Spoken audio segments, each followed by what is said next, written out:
Sorry, I think that you can start, and if there are any other members that join afterwards, we can just let them in. Thank you.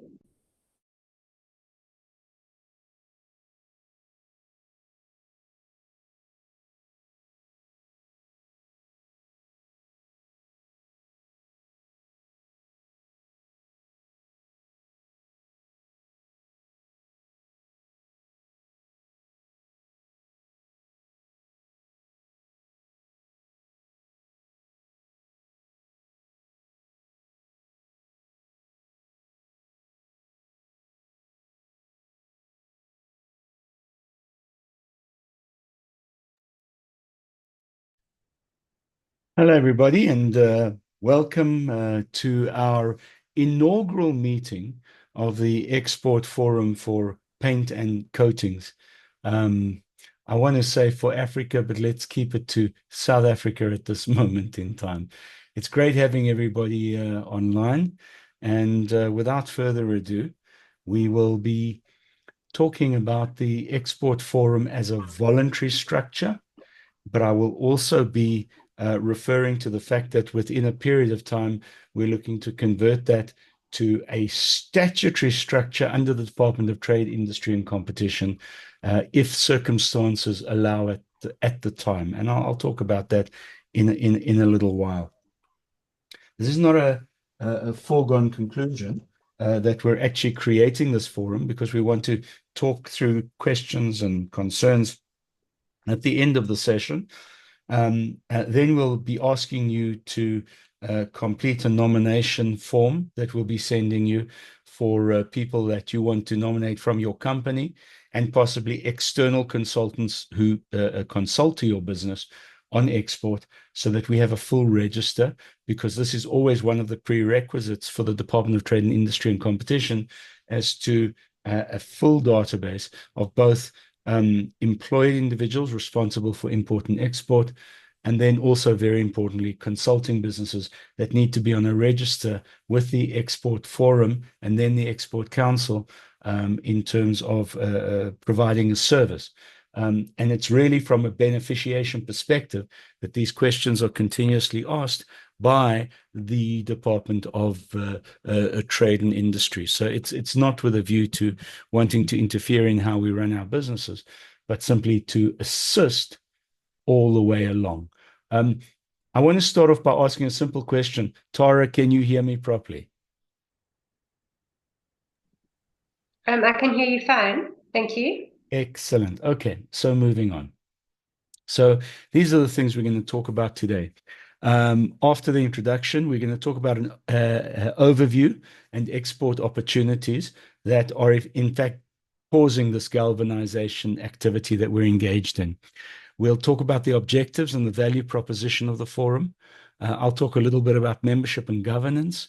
We'll talk about working groups and committees, the value proposition for the South African Voluntary Export Forum initially, and then the impact that will have on the Department of Trade and Industry and Competition application to become a fully fledged export council, the benefits of becoming an officially registered export council, forum to council. I also want to look at the potential downsides because, we need to be aware of what we're getting into. One of the principal things we want to talk about is not necessarily lobbying against imports, but controlling imports and making sure that there are level playing fields. And then obviously using the opportunity of agreements such as AGOA, but also the African Free Trade Agreement from an export perspective from South Africa. We want to talk about that. We want to talk about who the ideal people should be on this forum and then next steps and action plans. So bear with me and let's get started. So we're excited to gather industry leaders, manufacturers, and stakeholders who are dedicated to enhancing the export potential of our paint and coating sector. The forum aims to facilitate collaboration, to share best practices, to create a unified voice for our industry on both import and export. Our objectives include increasing exports, improving competitiveness, providing access to valuable resources and market intelligence that are intended to drive growth and innovation in our sector. So the current state of the paint and coatings industry, South African paint and coatings market is valued at approximately 12 billion South African rand at this moment in time.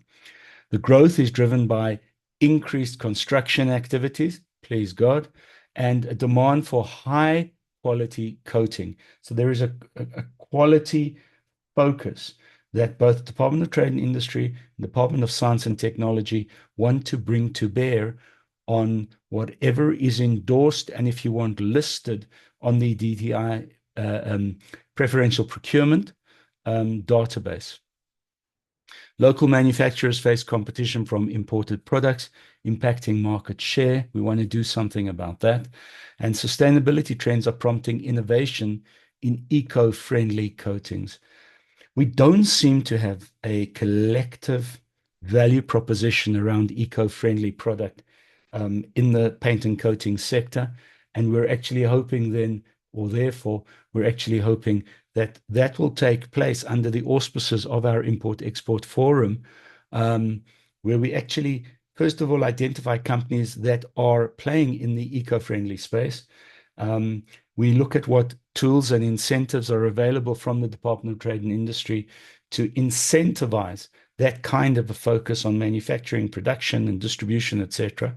And obviously also waste management, critically important, because these are things we're going to have to account for via our export council once it's registered. And importantly, when Department of Trade and Industry and Competition take its export councils global, and they do that 4 times a year, we want to make sure that we have the entire set of value propositions available for African and other markets around the world, specifically the US and also the European Union. So as far as global trends and export opportunities are concerned, global demand for paints and coatings is projected to reach $250 billion by next year. $250 billion by next year. And, we have a coatings market that's currently valued at 12 billion rand. So you can see there that there is a massive opportunity. South Africa can leverage our strategic location for access to African markets very definitely, but also for access to Asian and Australian, New Zealand markets equally successfully. Emerging markets in Asia and Africa present substantial growth opportunities, and our focus on high performance and specialty coatings can only enhance our export potential, particularly if we know which companies are playing in that area, and if we collectively take those companies to market as a value proposition, in addition to all of our manufacturers and suppliers who play within our export activities. So a very exciting time. I hope you'll agree that we're starting to envisage. Our objectives. Well, increasing export volumes, where we focus on strategies to boost the export of paint and coating products, where we target key international markets and we enhance global reach. Our competitiveness, well, implement measures to improve competitiveness of our industry and our sector, including innovation, quality standards, and cost efficiency.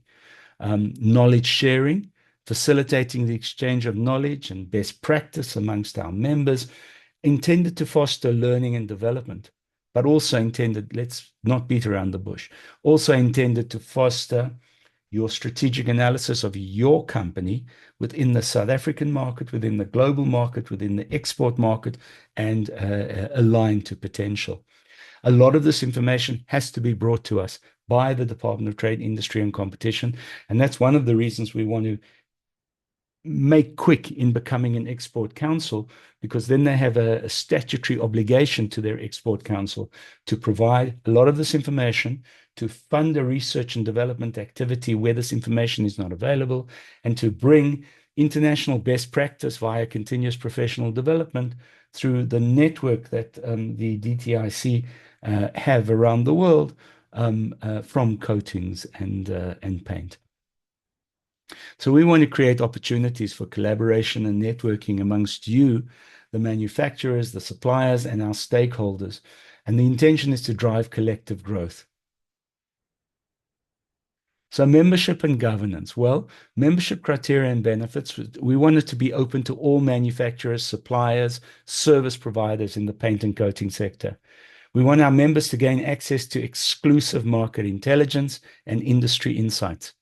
We want to ensure that there's participation in networking activities, events, collaborative projects, and all intended to enhance sectoral business opportunities and then company business opportunities in the process. We want our members to receive training and development support tailored to import and export needs. And in fact, we want people in your companies to be registered with the DTIC through us as import and export practitioners and professional practitioners at that. In terms of governance and decision making, well, we'll create a steering committee which will oversee our forum's activities and strategic direction. Our members will elect representatives to the steering committee annually to ensure diverse input. And we'll look for regular meetings, which will be held to discuss initiatives, progress, industry challenges. I do need to say at this stage as well, SAPMA is a member of BUSA, which is one of the three parties at NEDLAC, National Economic Development and Labour Council. So we participate in a lot of forward-thinking workshopping activities, training, and opportunities which become available. And we want to bring anything to do with import and export, anything to do with free trade agreements, directly to our export forum for engagement, for comment, for feedback, for mandating, or in fact for opposition if there's something we take huge offense to. And so we will be a conduit between Business Unity South Africa and Business Unity South Africa represents government, and it represents the social partners at NEDLAC, business, labor, and government. Sorry, can I just ask Sita just to go on to mute, please? So in terms of governance, structure, and decision-making, we want transparency in any decision-making processes so we can foster trust and engagement amongst members. We had a concern from a particular collective of manufacturers in paint and coatings recently that spoke about the fact that they were excluded from access to information, access to opportunities and initiatives simply because of race.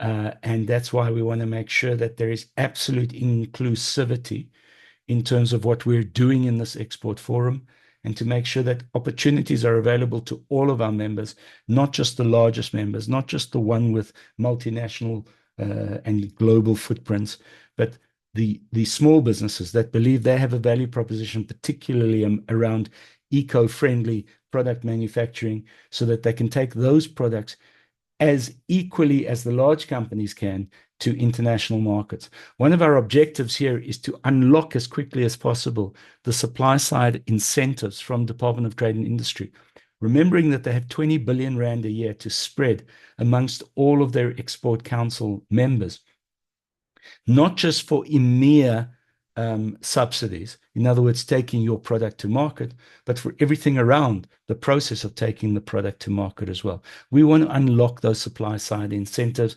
And in fact, we want to lock down the ring fencing of an annual budget on all of the activities that the supply side incentives are intended to actually facilitate. We want to lock that down as quickly as possible to make sure that what we are not doing is having an access to funding route and not using that access to funding route. And we've said this to the Department of Trade and Industry and Competition. We want to be a sectoral conduit of our members to you in such a way that when we need something, it is processed through our Export Council eventually, and it's almost automatic because of the way you, DTI and C, work. And they've said, great, bring it on. Let's see what we can do.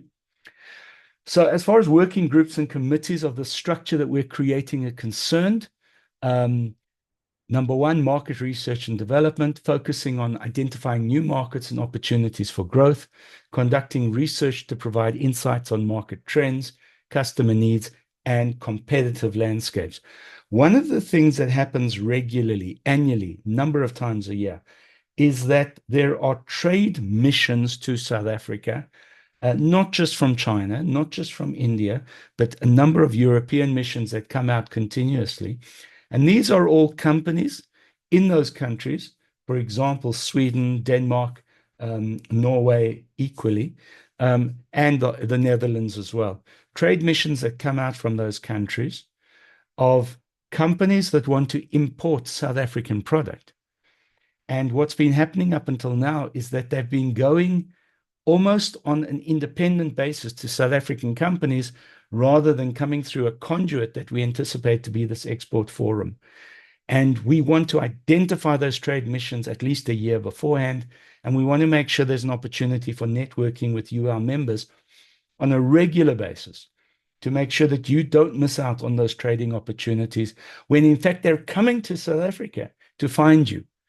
And importantly, we want equally to take you as trade missions out to those countries, prepare you beforehand, prepare those countries beforehand, and make sure that there's a matching and a mapping of what you're capable of producing to the needs in those countries. In the same way that it's done by Chinese companies and Indian companies and other Asian companies around the world. We want to be in that game. We can only be in that game if we're a collective organization. So the second committee will be regulatory affairs and compliance, ensuring that our industry adheres to relevant regulations and standards when it comes to import and export, where we work to influence policy and where we advocate for favorable regulatory conditions. You'll know that we are constantly on a mission about this in terms of the African Free Trade Agreement. We have not necessarily succeeded, and that's only because while we speak as SAPMA, we don't speak with a consolidated voice as a council, which is part of the DTINC, and this is what we're trying to regulate. We haven't seen anything to do with a GO agreement. We anticipated there would be a statement already. There hasn't been a statement. There's been a statement from the South African government. And the ex-mayor of Johannesburg, who's now the Minister of Trade and Industry and Competition, has on a number of occasions since going to America last week and the week before, come out and said, oh, it's favorable, they're going to renew, we're going to get all the concessions we want. And yet we hear from the Americans, particularly the senators in America, and that's not the case. So at this moment in time, don't believe anything you hear. Have a good, healthy dose of suspicion. And let's wait for the official statements and the official agreements to be signed by South Africa. Let's look at the AGOA agreement when it is submitted through BUSA to us for engagement, and let's see if we can live with what's in that agreement. I don't know if any of you have played under the AGOA agreement historically and previously, but we definitely want to make sure that if there is an AGOA agreement, paint and coatings is included in that agreement, and it wasn't previously included. So it's something we want to see take effect. And we can mirror the concerns of the African Free Trade Agreement in the AGOA Agreement, but we certainly don't want to mirror the consequence of the African Free Trade Agreement with the AGOA Agreement. Supply chain and logistics as a committee, addressing challenges in supply chain to enhance efficiency, developing strategies for logistics optimization and cost reduction. Now, this is very important. Those of you who've played with us will know that we have this channel directly through to trade and industry, and through trade and industry to import to SARS and to Treasury, who work at the docks, who work at the airports, et cetera, et cetera. And we've had the opportunity on a company by company basis to unlock some of the bureaucracy that is causing your product to be languishing on the docks and not to be released, or in fact, not even to be released to be able to fly into South Africa. So we've had very good success in that regard. But we want that process to be formalized through our export forum and eventually our export council, so that when we come knocking on the door of SARS and customs, they realize they're talking to a statutory body and not just one or two companies and not just a voluntary association, which is trying to unlock the bureaucracy. So it's very, very important that the Supply Chain and Logistics Committee is up and running, it's effective, and we count our successes. We want to count and we want to actually account to our members for the successes. And then obviously a committee on training and development, providing training programs to improve skills and knowledge within the industry, supporting workforce development initiatives to enhance competitiveness around import and export. So these are primarily the first 4 components of the export forum that we will be creating independently, and then obviously on an integrated basis in the identity and profile of the export forum. So our value proposition, as we've said, is access to market intelligence, is support for training and development, providing resources and programs for networking opportunities, facilitating connections between industry peers, stakeholders, potential buyers, enhancing collaboration and partnership prospects. And then obviously having an impact on regulatory issues from the from the inception of a white paper on any kind of regulation or legislation that's being proposed. We want to have a direct impact. We do have an impact because we do sit at BUSA, but it's not the same kind of impact that an export council would have, where we'd be taken far more seriously. We want to empower our members to actively participate in shaping policy and impacting the paint and coatings industry from a legislation perspective. We want to encourage collaboration on industry initiatives, join projects that boost growth and competitiveness, and we want to ensure access to shared resources. So we want to make sure that there's shared expertise, there are tools to help reduce operational costs, and there's improved efficiency for members. The more people you can nominate into our various committees, the better it's going to be for your company, because you'll have people who've been identified to unlock the potential. Small businesses won't have the same resources to be able to nominate onto all the committees, but just by having one representative on the export forum and eventually the export council will be massively advantageous for you and for your company. So let's talk a little bit about this Department of Trade, Industry and Competition application. Well, once we've established our voluntary export forum, which showcases our industry's proactive commitment to expanding export activities, signals a unified growth approach. We have clearly defined objectives and value propositions. We have a constitution of that forum with clearly defined objectives and value propositions where we illustrate the forum's purpose. We demonstrate potential benefits to stakeholders, but importantly, we involve the Department of Trade and Industry and Competition while we're an export forum and before we apply to become an export council. This is what we want to do. We want a well-structured governance framework which assures the Department of Trade and Industry and Competition that we can effectively manage our own activities, self-manage, where we can promote transparency and inclusivity, and where we can account within our forum for all of our activities, all of our contributions legislatively and regulatory, where we play a meaningful role within the framework of import and export, where we punch above our weight, and we sit alongside the metal and engineering exporters, the vehicle exporters, the agro processing exporters, and we sit alongside them with pride. That's where we want painting and coating to be. We need to ensure that we've got a broad representation from manufacturers, and we need to assure the Department of Trade, Industry and Competition that that's the case, where we represent manufacturers, suppliers, service providers, so we can ensure a comprehensive advocacy for our industry, for our sector's diverse interests. So the ideal people that we want sitting in our activities on this forum, and eventually our working committees, and eventually the council, the Export Council, registered with Trade and Industry and Competition, our senior executives, so CEOs, senior managers who provide strategic insight and align the forum's objectives with the company's long-term goals. We want export managers who possess expertise in international trade, import and export, ensuring compliance with export and import regulations, optimizing logistics.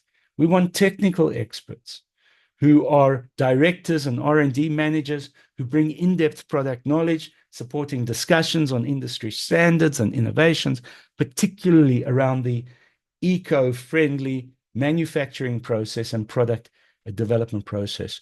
Business development managers. These are professionals who identify growth opportunities and partnerships crucial for expanding market research and influence. We want anybody who touches you,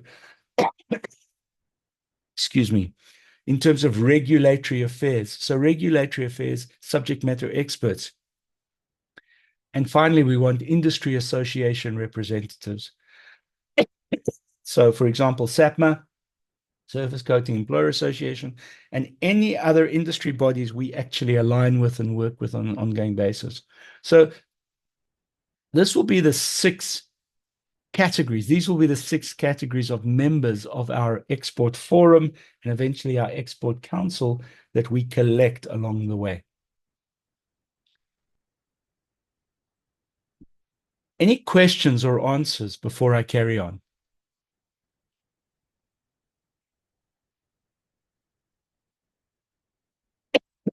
Anything anyone wants to comment on? Okay, Francois, I'm going to pick on you. What are your thoughts so far? Thanks, Ivor, for putting me on the spot. Morning, everybody. Pleasure. So me and you spoke about this before, and I think it's fantastic to see that we're actually going to do this.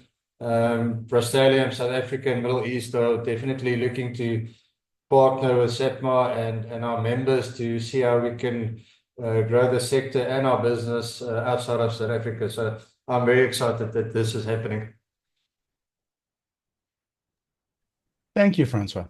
Okay, so just moving on, let's talk about the benefits of becoming this forum. Well, number 1, we want to enhance credibility and our reputation within the industry, fostering trust amongst you, our members. At the moment, there is a number of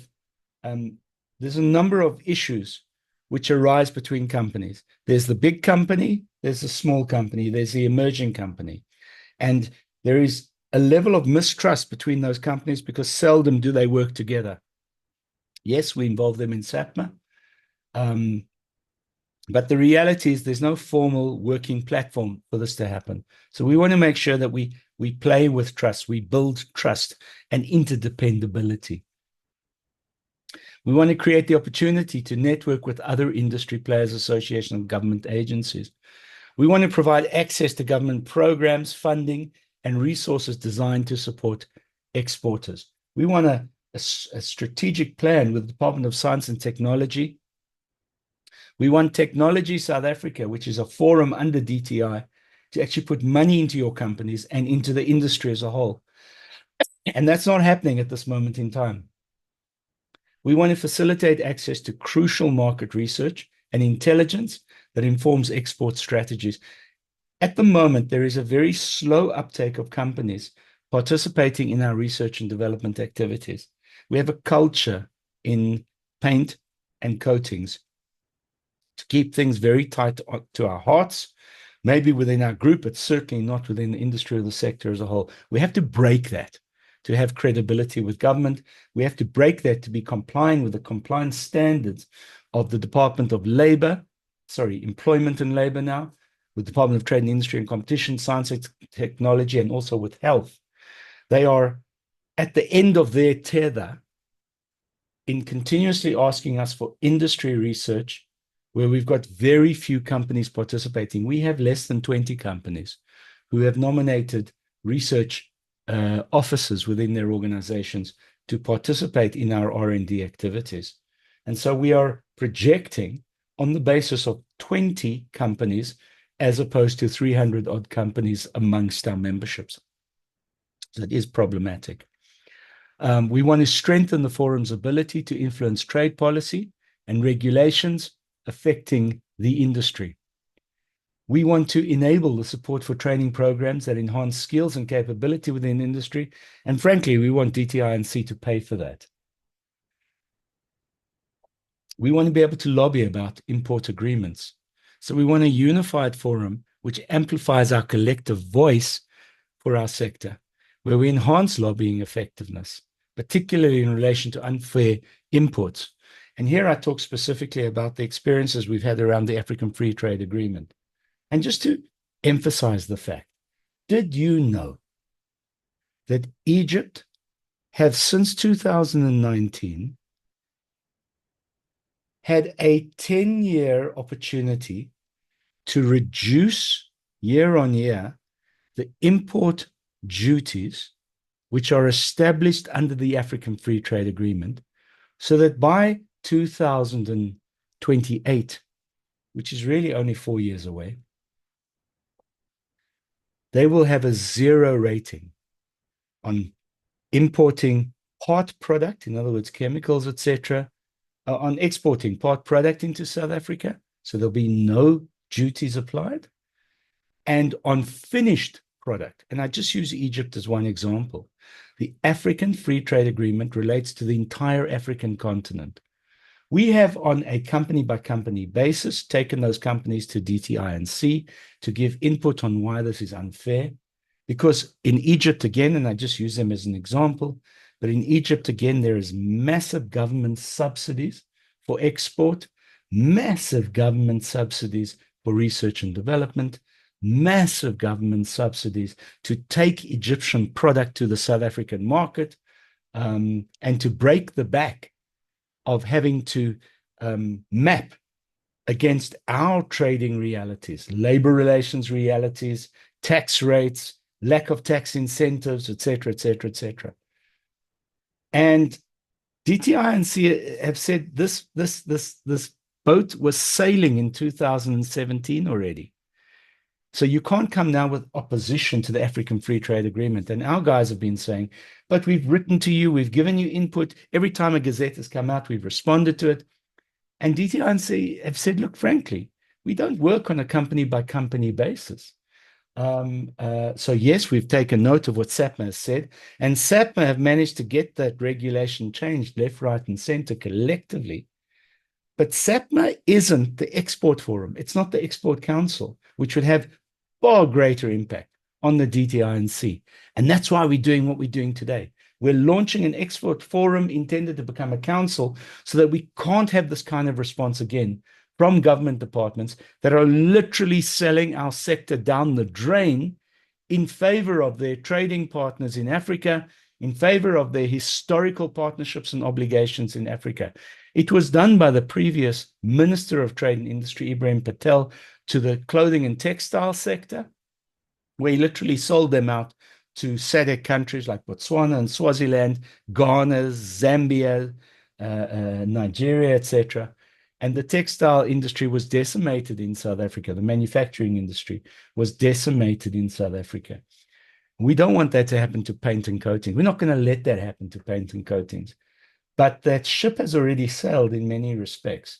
So we've got to play a little bit of catch up in that regard, and we have to do it through the Export Forum. We want the forum to advocate for fair trading practices. So there's massive labor abuse in other African countries. There's child abuse in terms of manufacturing processes. There is no inspection of that. There is no standard in those countries. There are no trade unions in those countries. I mean, imagine you put a trade union movement into Egypt. Yes, on paper there are, but imagine you put an effective trade union, like a COSATU-based trade union, into Egypt. Those individual people would not last very long.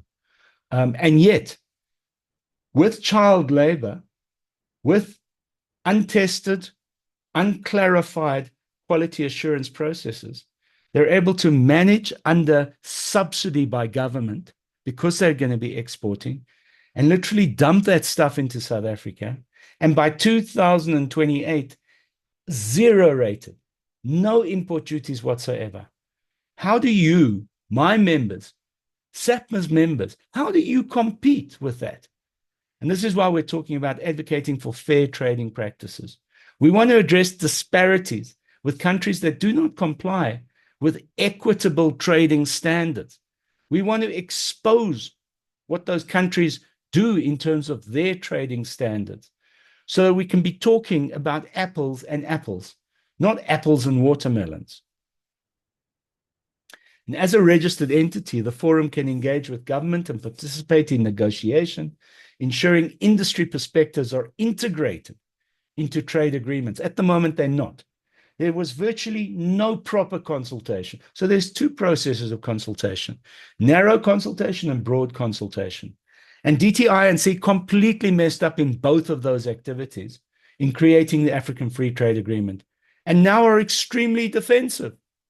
The ship has sailed. There's nothing we can do about it. You guys never gave proper input. You weren't an export council. We know it's not acceptable, but we have to counter it logically and cleverly. And that's why we're creating the forum and the council. Just before I talk about potential downsides, let me go to this and say, our objective in becoming a registered export forum, well, our objective in creating this export forum now, which is voluntary, and moving it towards an export council stage, is to have an application in by next year, July 2025, which means we will have been running for a number of months. We will be able to prove membership, constituency, the 4 committees, activities, etc., and input, by the way, into legislation and regulatory proposals through BUSA, so that by next July, we're applying to the DTIC to become an export council. And the DTIC normally take between 6 months to 8 months to engage with us and make that happen. There are rumblings that the DTIC may not register any more export councils for the next 2 years. We're not going to let that happen. So that's our time frame here. So I just want you all, please, to be aware of that time frame, that by next July, we will have an application into the Department of Trade and Industry and Competition to actually register that export council. In saying all of this, I want to just consider some of the potential downsides so that we go in eyes open. Well, number one, we don't want to become overly dependent on government support, because it creates vulnerability if funding is ever threatened or withdrawn or reduced. So we want funding, but we don't want to be overly dependent on government funding and subsidies. There are bureaucratic processes which can be time-consuming and complex, which can hinder progress and responsiveness. And that's why we want the Export Council to be the conduit for those processes. So we can take a number of companies' applications through in one shot after we've administered them, made sure that everything is clear, all the attached paperwork is available, etc. So it is a one-on-one relationship. SAPMA with the DTI&C on behalf of the Export Council. That's where we want to get. We want quick turnaround times. There are some export councils, for example, the Motor Export Council, which tells me they have turnaround times of a week on things. We want turnaround times of a week on things, not a year on things. Official recognition might impose conditions limiting our independence and decision making. Well, that's not going to happen, but we'll cross that bridge when we come to it. Conflicting interests amongst adverse members, which may hinder effective decision making and progress. There is sometimes in all sectors. There are companies that don't like collective decisions. A lot of the time, they don't even like collective decision making. And so they will, choose upon themselves, take it upon themselves to approach the DTI&C and said, SAPMA went that route, but we'd rather go this route. So, for example, there are a couple of companies that are already engaging with those Egyptian companies that are dumping product into South Africa. And those companies then are reselling those products on into the industry and also into the retail sector. Members of our export forum will be asked to sign a code of conduct, not a code of conduct which is intended to impinge upon anything you do with trading or how you do trading, but how you perform as a member of a collective organization. And we will regularly be submitting reports back to Department of Trade and Industry, the Department of Employment and Labor, Department of Health, and Department of Science and Development on the participation of our members. Because remember, you as companies have an opportunity to register your processes and your products on the Department of Trade, Industry and Competition preferential database. And these government departments are saying we need feedback from SAPMA, and eventually we'll need feedback from the Export Council about participation rates of these companies that want to register additional products or even their existing products to re-register them on the preferential database that the DTI&C use for local, provincial, national government activities, and also for state-owned enterprises in terms of their tendering processes, and also for companies that contract and apply for those tenders in terms of contracting businesses. So it's a closed circle they've created. We want to be managing that circle with you and for you. We want to establish a registered forum which requires significant resources, including time, funding, and expertise. Funding is not the issue in this forum. We are not creating a forum that's going to be funding dependent, but certainly expertise and subject matter expertise dependent. Our resources are going to come collectively from you, the members. Yes, we intend for our export forum to have an annual congress, an AGM, where we present our research results, but also where we present subject matter experts on a ratio of 60% to 40%, 40% local experts, 60% global experts that we want at that Congress around the issues of export. Only members of our forum will be invited to that Congress. Eventually, we want that Congress to be sponsored by the Department of Trade and Industry and Competition. We want them to take a leading role in that Congress to make sure that it becomes an annual event under the DTI&C. So I don't see that as a potential downside. I see that as a huge opportunity. This is another problem which arises that we want to guard against. Larger members dominating discussions, risking the marginalization of smaller voices and perspectives. And I'll leave that at that because there's a whole number of layers built up in that particular potential downside. Larger members dominating discussions, dominating decisions, risking marginalization of smaller voices and perspectives, particularly in terms of transformation and inclusivity as well. So we want to guard against that as part of the ethos of this forum that we're building. So our next steps, we want to compile our meeting notes, distribute to you, our participants. We'll do that in the next week to ensure alignment on discussed topics. We will include the distribution of an Export Forum's membership nomination form for each company. We want to form the working groups based on interest and expertise before the end of September to kickstart our collaborative efforts. And we want to schedule our next forum meeting in November once all 4 of those subcommittees have met and we've had some kind of an indication, particularly of how we're going to proceed on research and development. And at that meeting in November, we will have constituted from amongst our members the grouping of the forum, so that in November we can formally nominate our steering committee that will eventually become our standing executive of this forum, and eventually the council, obviously nominated and elected on an annual basis at our annual Congress, where we want to review the progress in November of this year. We want to address any challenges. We want to refine action items. And I actually want the Department of Trade, Industry and Competition to be at that meeting in November of this year. So that is those are basically our next steps and action plans.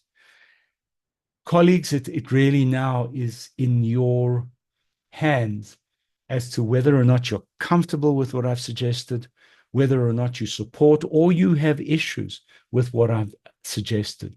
So please, it really is open to you now. Let me hear. Let us hear.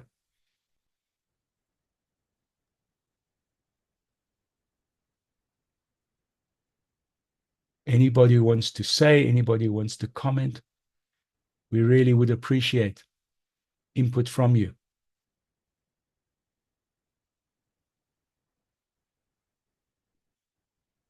Oh, yes, Thea, please go forward. Good morning, Ivor. I thought I'd just input briefly. I've been with the company that I'm with, Actichem, now as export manager for about 23 years. So have seen the lay of the land, so to speak, in Africa and further afield. And all the hurdles that you've alluded to are very true. I've had previous conversations with Tara. Tara is quite familiar with Actichem and various of my colleagues. And we obviously are very interested in participating. But I think one has to also bear in mind that as you had started the presentation talking about the quality of the coatings industry in South Africa, that is not necessarily replicated in various countries in Africa. And I think one has to keep that in mind, that very often in a lot of these countries that we deal with, and we don't do big, high volume commodities. Ours is a fairly specialized additive, and ultimately it comes down to fighting on price more often than not. And I think one of the questions that sits in the back of my mind is that, what are the planned mechanisms or that you might be thinking of putting on the table in order to facilitate some form of progress? I mean, ultimately, at the end of the day, you've spoken about, and I'm very familiar with the situation related to the resin manufacturers and the potential threat from Egypt, etc. Very familiar with the Middle East region. We've engaged that region for many years as well. And the only counter to what is currently happening is then a re-establishment of things like tariffs, etc. How do you, just on the bigger scheme of things, how do you intend creating an even playing field? The real question is, what can we do to collectively do to create an even playing field? And the first thing comes from research. And what I mean by that is, if there's a product, and for you to export the product, it's gonna be charged at 10 Rand plus the duties, plus everything else that's involved, including transport, compared to a product which is coming in at 7 Rand from Egypt with no import duties whatsoever, relating both to product and finished product. That's unfair competition, particularly bearing in mind that 7 Rand product is subsidized by a government in that country, which really brings the true cost of the product to less than 20% of what it costs you to export.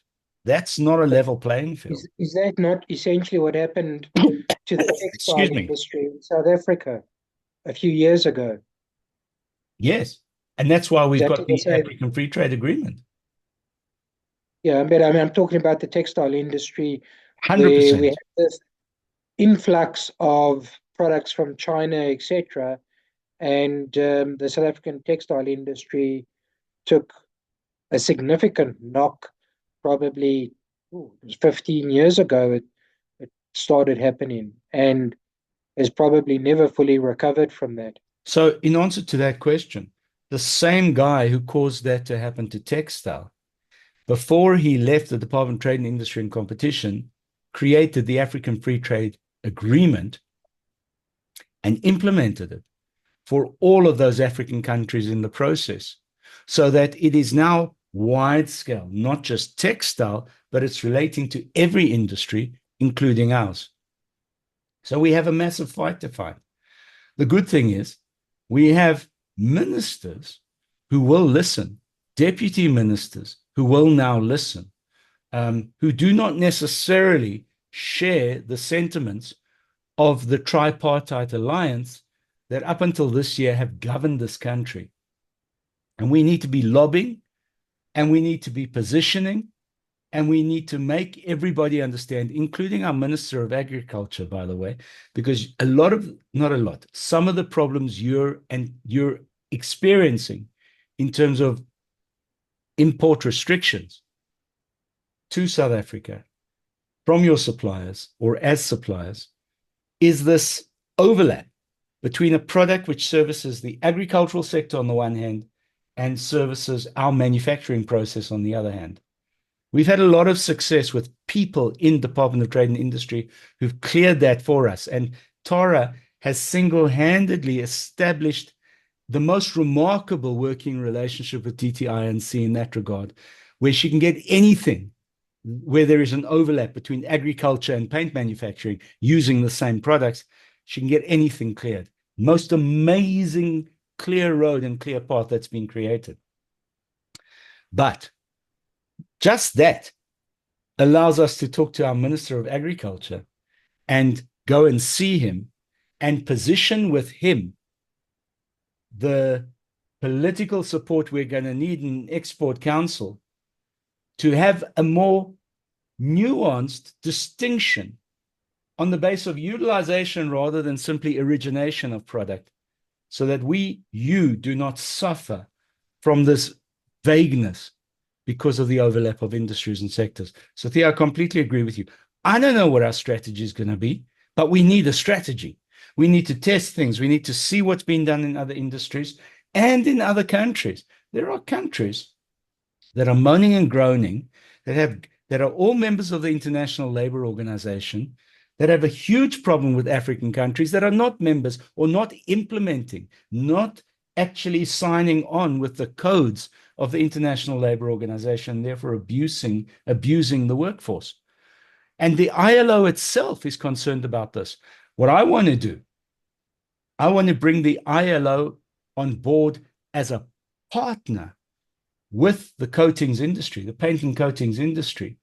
I want them to be our partner in terms of level playing fields as far as employment is concerned, as far as wages are concerned, as far as not abusing people under the age of 18 are concerned, all of that stuff. We couldn't partner with a better organization. Why? Because South Africa is not just one of the signatories to the ILO, but we've adopted every one of their bloody conventions. So the ILO are our natural partners in this regard when we try to talk about level playing fields.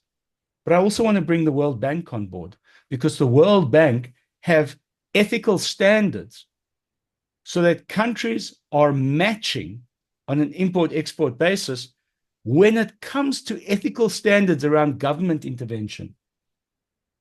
I'm not saying that the guys in Egypt shouldn't get government subsidies, but I'm saying that for us to trade on an equal playing field, we need exactly the same government subsidies that the guys in Egypt get. Then we've got a level playing field. If we have the ILO and the World Bank as our partners in our Export Council, then we've got a level playing field. At the moment, we have none of that partnership. So no one's shouting for us out there in terms of fairness. We have to shout for ourselves. I know I sound like I'm grandstanding, but there's a process to all of this. Literally emails, phone calls, meeting people, bringing them here, letting them talk with us around what our challenges are and what they expect as global authorities, to which all of these African countries have signed up, but not signed up to their conventions. So we have a huge challenge ahead of us, but we need to start now. So thank you for that question, Thea. Any other comments, colleagues? Anybody else want to say anything? I've got another thought, Arthur. Yes, sorry. I mean, yes, Thea. just so that I understand this forum correctly, what is the main focus driver? Is it to protect the local industry, or is it to promote exports from South Africa going into other African countries and further afield? It is both. So remember, if you look at the African Free Trade Agreement itself, that agreement is not just about importing into South Africa, but it's the fact that we've got the same opportunities to export into other African countries, the same opportunities, the same tariff reduction, etc., etc., etc. The problem is that even if we had zero-rated export duties into another country, into Zimbabwe, or wherever it was, our fundamental financing model, our cost model, is completely different to the countries we're exporting into at this moment in time. And that level playing field is all we're talking about dealing with in this forum, not just to create it for imports, but to facilitate it for exports. Critically important. One of the things we want to not challenge, but we want to work through logically is this relationship we're supposed to have with ITAC and the barriers that ITAC itself creates with governments around the world against South African product. Or let's call it the bureaucracy. Because it's not supposed to do that. That's not its functional mandate, but it does that.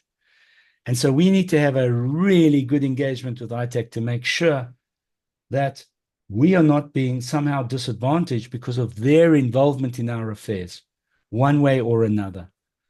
So Thea, in answer to your question, it is both import and export. They're interchangeable.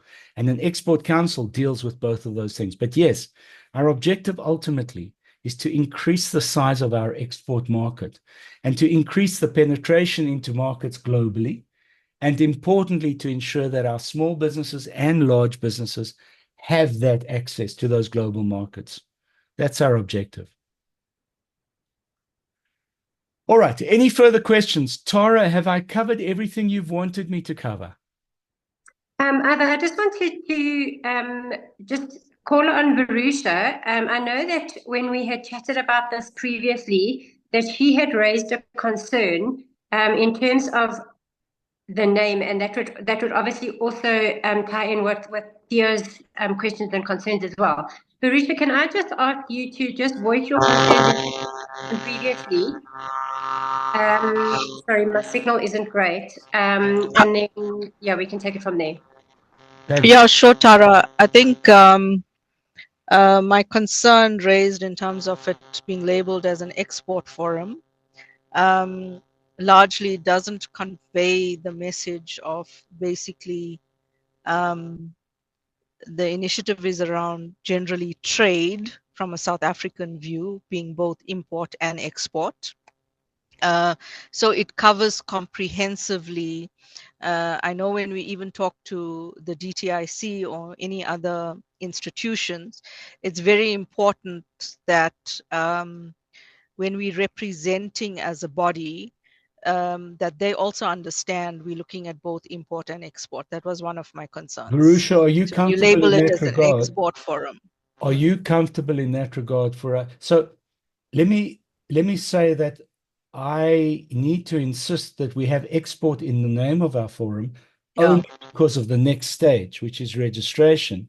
But there's no problem in calling it an import-export trade forum. There's Yeah. no problem calling it. I think we need to have both, because then you're representing all parties and all 100%. party interests. That's fine. I have no problem with that whatsoever, and it's a good suggestion. Yeah. And I I just think want to. just in comment, it is a framework that's going to be young and basically finding its feet. But I found over the years with the DTIC, you've got to create the structural framework for them to take you seriously. I can attest to that. And it's also about, not just the next couple of years. You're looking on the next 20, 30 years in terms of how industry is going to change. And we do have to protect ourselves in the South African economy, both on the import and export front. And yeah, we got to think big and go out and challenge all these policymakers that are deciding our future. So I support this process. So I've written in the chat that what we'll call it is the Import-Export Trading Forum. Thanks, Iva. Thank you so much for that suggestion.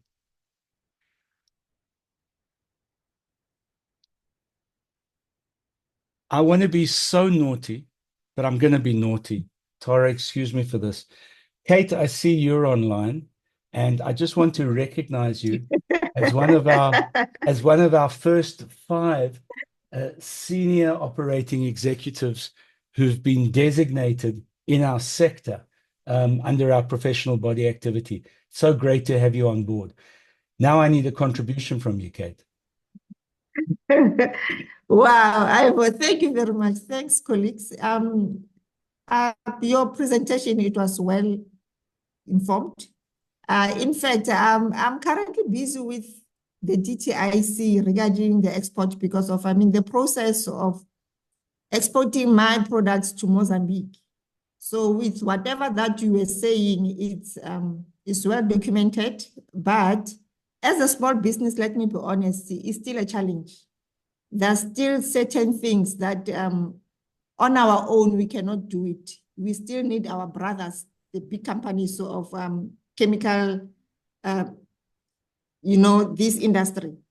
And when we do things on our own, that's where we're making mistakes, especially when it comes to quality of our products. Now, when we see other products coming into our country, and as a small business, therefore, it means our businesses are dying. Let me be honest, here, as I'm based here in Limpopo, being a small paint manufacturer, it's a huge challenge. And most of my customers here, it will be the hardwares that are local. And these hardwares, they still get their paints in India.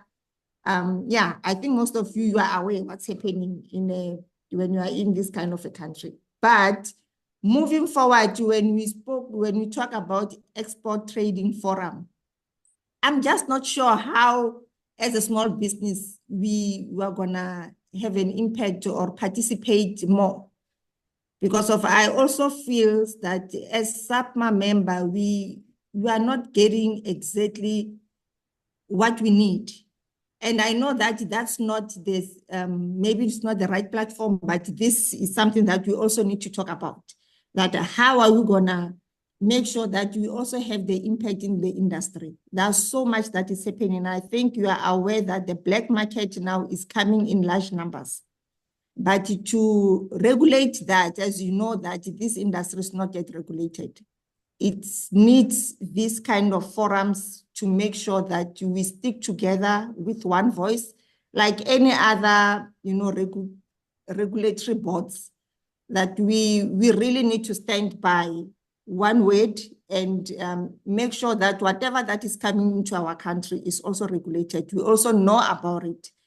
I'm just not sure certain things are how we're gonna sort this out. And when it comes to the export market, I think our government is trying their level best that we need also to take our products out of South Africa. Our neighboring countries, they really need our products. And if we don't act fast, the Chinese and the Indians are going to take over. So, Kate, Thanks, can I Ivo. respond to a couple of your points? Thank you for that. First of all, Yes. let's say that the countries you've mentioned are rampant throughout Africa, as you know anyway. In fact, let me start with that point. One of the things I think that we want to be lobbying against is the notion that since the advent of the African Free Trade Agreement, you've seen many post boxes created around Africa by countries that are not African countries on part and on finished product being essentially part manufactured, and here I actually mean just packaged, in an African country that can then fully exploit the receding duty for that country to be able to export into other African countries. So post boxes created, essentially. But the majority of the effort being conducted in India, even in Europe. There is an export arm from Cyprus that's being encouraged and incentivized by the Cyprus government. And so this is something I think we need to be able to police. And police means detect where that's happening, disqualify those companies from being able to export around Africa because they're not truly African countries, African companies, etc. And that requires a great deal of time and attention. So it is a huge problem for us. It's not going to happen in the future. It is happening now as we speak. I want to start with your second. I want to go to your second question. How do you, as small companies, participate in this forum? In this forum, it is one member, one vote. In this forum, it is, if you're on a committee, you have the same space and the same platform to communicate in, to give messages and to ask questions as the largest company you can think of, which is also in the forum. And we will police that we have one member, one vote, one mouth per company, multiple mouths per company, but essentially one member, one vote. And that's the only way we're going to be able to create parity between small and other sized companies. So it's something we are very aware of, and we do want to address in whatever way we can address it. But let me ask you a question, Kate. So here you're going into Mozambique. Do you know what the playing field is in terms of how you're pricing your product for export and what you're facing from Egypt or from China via Ghana or even India via Zimbabwe, just for argument's sake? Do you have that intelligence to say, I'm going in at 10 Rand a unit, these guys are coming in at 5 Rand a unit, why am I going in?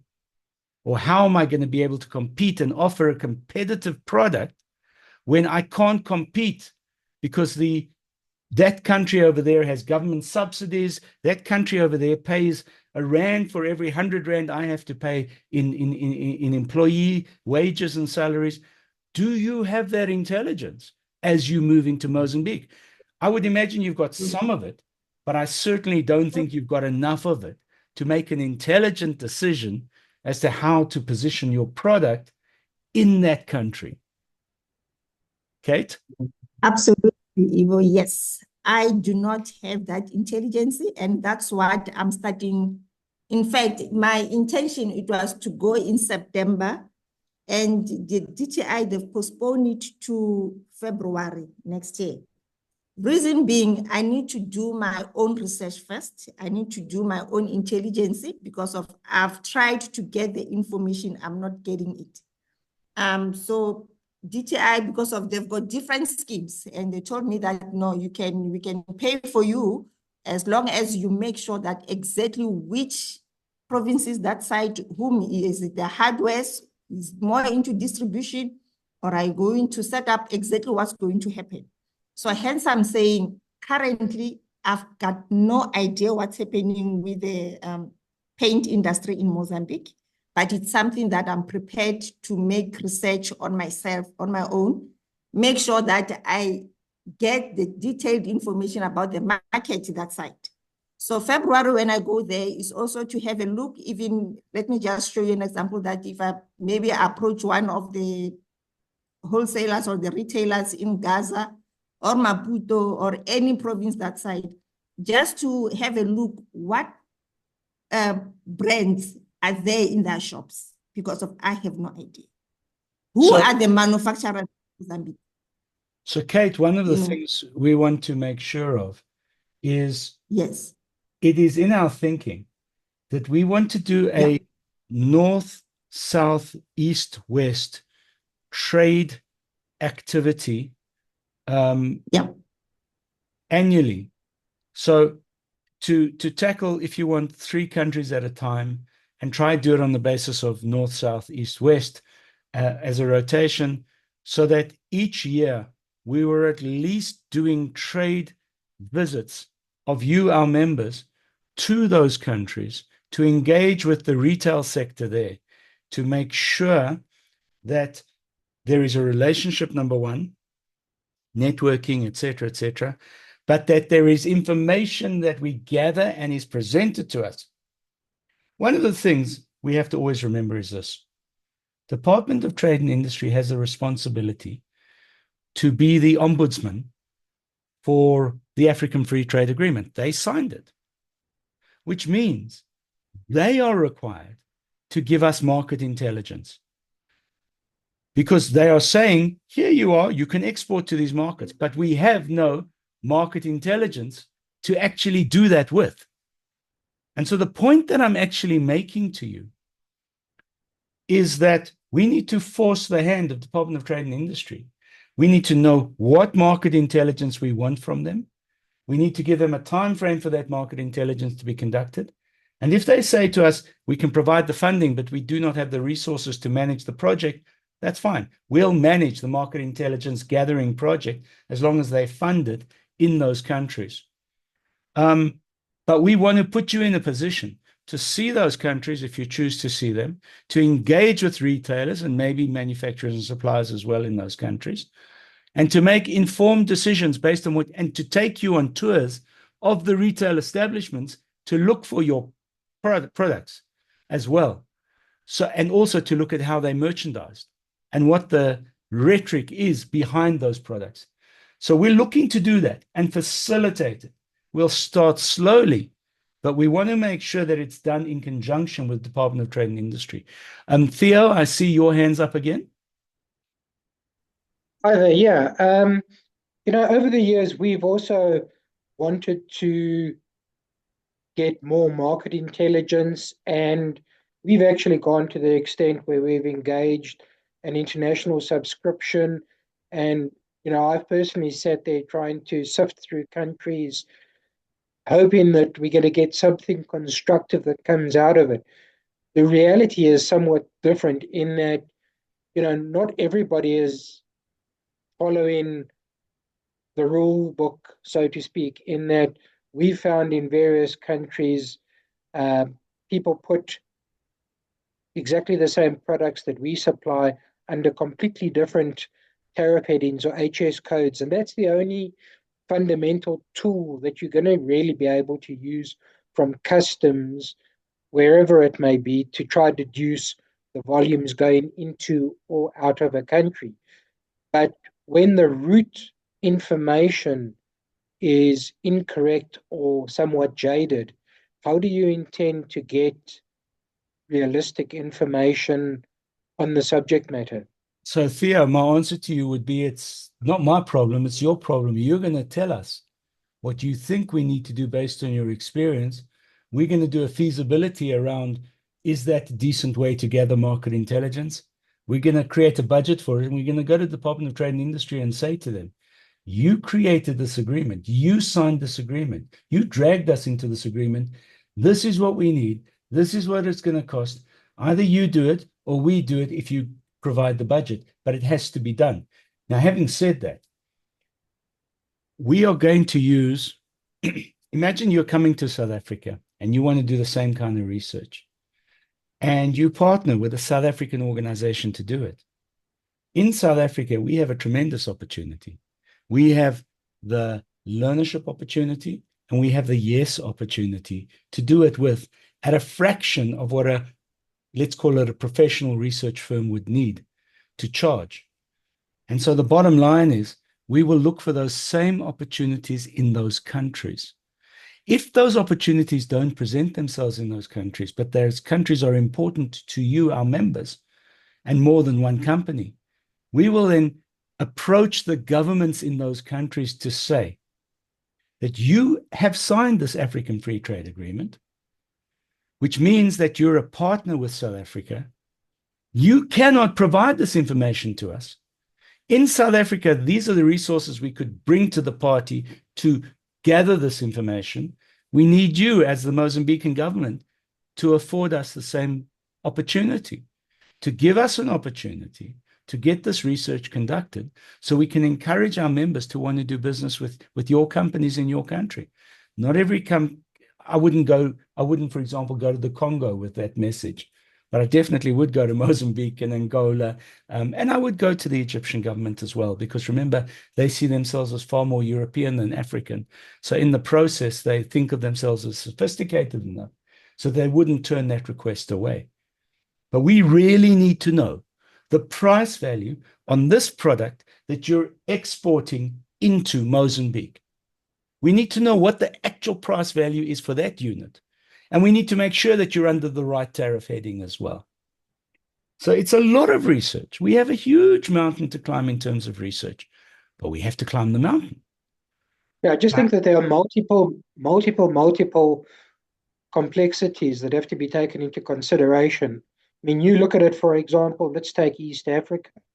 You know, any South African manufacturer is on the southern tip of Africa. One could write an entire thesis on the basis of the advantages and disadvantages of that placement. But in reality, and I've just recently done an exercise on this, whereas, you know, shipping out of Durban, you're largely reliant on people like MSC, etc. And from Durban to Mombasa or Dar es Salaam versus Dubai to Mombasa or Dar es Salaam, you're talking about two different freight costs altogether. And all of these factors add up. Yeah, thank you so much for volunteering to be the chair of our research and development subcommittee, by the way. Really appreciate that. Sorry, I'm not trying to come No, across I as know. a I know. We need your I've been to expertise. a lot of these countries over the years. I've dealt with small companies there. I've dealt with multinationals. We've had a roller coaster ride. We've had really good times, and we've had some pretty tough times as well. Theo, I really appreciate your input, and I'm not being sarcastic. I really do need you in that committee to make sure that we get market intelligence we can use on a regular basis. We have one problem in South Africa. We are so overregulated. So, for example, we have the Competition Commission. Do you know that if we wanted to create a group exercise, a KWV, into Mozambique, for example, we would need to approach the Competition Commission and get them on an exceptions basis to agree that we can do something like that. Now, that's not the case for any other country in Africa, but it's the South African case, where we have bureaucrats who are so anally retentive that they have regulated every aspect of your trade and your trading activities. And so in the result, we need to play the Competition Commission as well in terms of what it is we're trying to do here. So, and that's in answer to Kate, for example. Kate, your foray into Mozambique, we need our Import-Export Trading Council to actually be providing you with market intelligence. But we need our Department of Competitions and the Trade and Industry to say that that's not a collusive practice. That's how ridiculous our bureaucracy is, that we need to clarify and we need to pave the way for actually doing something effective. So I agree with you, Theo, completely. Your experience, my experience, I think it's going to be invaluable in many different respects within this council that we want to create. Anybody else want to say anything before we end off, colleagues? I am aware we've gone over the time. So anybody want to make a comment? All right. I need you to bear with us. I need you to please fill out the nomination forms of yourselves and other people in your business. I also need to know who your external consultants are so that we can create a consultant register, because that's one of the things that the DTIC want to ask for, Department of Employment and Labor want to ask for, and very, very importantly, any input from consultants means that they need to be on our membership as identified as an external consultant. DTIC have a whole series of other beneficiation activities they provide to consultants external as opposed to internal practitioners. And we want to maximize what we get on both of those sides from Department of Trade, Industry and Competition. For today, I want to thank you for attending this inaugural launch. I do not want to lose you along the way. So please fill in those nomination forms and we'll begin this process. It's not going to be easy, but I think we're going to have a lot of fun together. And I just hope you stick around for the ride. Tara, I've had my say. Anything from your side, ma'am, that you want to say? Nothing else from my side.